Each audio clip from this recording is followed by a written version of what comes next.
Okay, so a lot of new documents were unsealed yesterday in the Idaho 4 case. And I'm seeing a lot of people kind of reading things into these documents that just aren't there. And so I wanted to address some of those things and then just hit on another point towards the end as well. But the first thing that I've been seeing is where both Maori and Cyree pointed out that there was no connection found. So no connection between inmate 163214 and the four victims, Kaylee, Maddie, Santa, and Ethan. And people are saying that's huge. That's exculpatory and it's huge, but that's not. No connection has ever been needed to prove guilt. And many people have murdered people they didn't have a connection to. I could go down a whole list, starting with Bundy up here in the Northwest, Ridgway, Yates, BTK, Night Stalker, Danny Rolling. I mean, we could go on and on where there's no connection. And I had somebody say, well, but those were back during the non-digital era, before cell phones, etc. It still doesn't matter because there's also been serial killers during the digital era. Long Island serial killer, for example. There's no connections with these type of murderers. It's stranger on stranger crime. So this is not exculpatory that he hadn't made contact with the victims before he murdered them. Second thing I'm seeing is people putting all their eggs into this Cyree basket. The first thing you have to understand is this is an expert testimony situation. The judge was going to get to be the decider as to whether any of these experts would get to testify. Experts can be precluded. Brent Turvey, for example, been precluded from many cases. Cyree, I would say there would be a good chance if this had gone to trial, would be precluded because he's had past issues with his tracks software and also with him not being so truthful in testimony he gave during a grand jury back when he was a cop in Arizona. But Trax has put people in the wrong locations before from where they really were. So I'd say use caution as to what you believe from Cyree's report, because he's using his own software, whereas the FBI is using CastViz and other tried and true software. You have to remember Cyree's Trax isn't even peer reviewed. So keep that in mind. This would have been a battle of the experts at trial. And both Nick Balance and Cyree would have been able to have questions asked of them. They would have been able to answer for anything that didn't seem right and explain. And so Cy's making a lot of accusations about Nick Balance. And you have to remember Nick Balance hasn't had a chance to answer those accusations by Cyree. So be careful what you choose to believe. Also, it's not exculpatory that he was headed southwest at 2:54 a.m. when his phone was turned off. Because once his phone was turned off, nobody knows which direction he headed after that, but we do know he ended up over at 1122 King.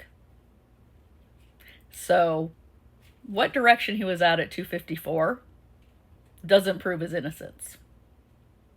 You can easily turn down another road and head back east. And it's not that big of an area to go from southwest of Pullman back over east to Moscow.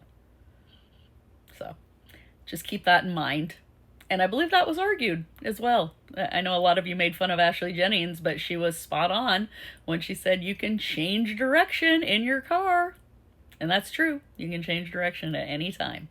And because his cell phone was turned off, there was no way to track it. I'm also hearing many of you say that it's a huge boom that he wasn't in the geofence. No. That's because he turned his phone off. That's why he was not in the geofence from 3 to 5 a.m., that warrant for all the phones that were in that area. That doesn't mean he wasn't in the house, okay? It just means he turned his phone off, so he wasn't in that geofence.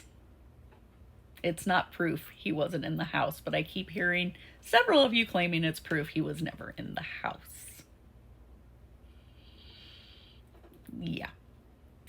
And lastly, I want to talk about the people that keep claiming that this is a big cover-up and it's because the university would have went under. That University of Idaho would have collapsed if it had been a University of Idaho student that had murdered them. And that is absolutely false. There has been no public four-year university in this country that has ever went under because of a murder or a crime that was committed by students or things that happened to students either on campus or off campus. That just doesn't happen. I don't think you understand how public universities work. The University of Idaho, especially as a land-grant university, they were not in danger of going under even if the murderer hadn't been inmate 163214. That's just not how it works. And you can look no further than Virginia Tech, University of Florida, Florida State, University of Santa Barbara, University of Washington, Central Washington, all places where students have been murdered or horrible crimes have been committed. None of them went under. And there was no massive cover-ups to try to hide who committed the crime. That just doesn't happen.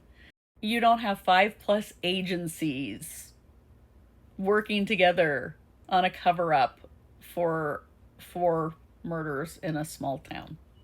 That just doesn't happen.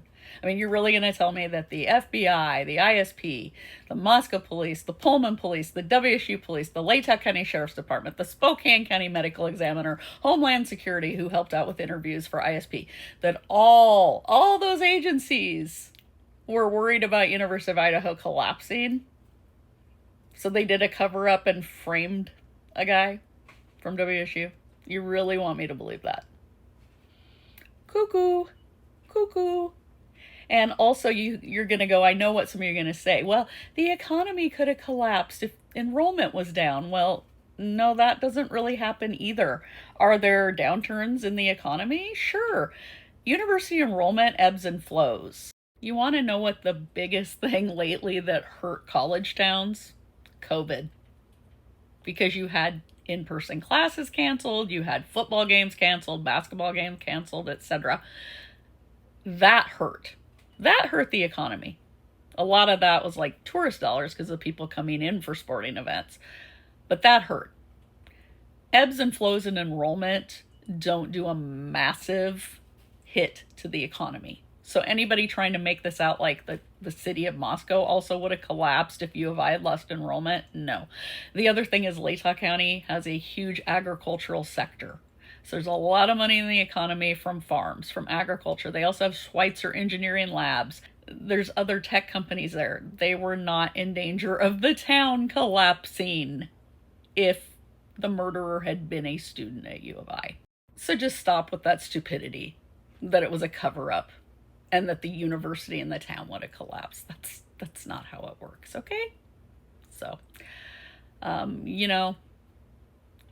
people can come at me, say that I'm abrasive, that I'm a bully, but I call out misinformation. And when I see people making all kinds of stupid claims, I'm not going to sit by and not say anything. So if you don't like me, I don't care because I'm not out here to make friends.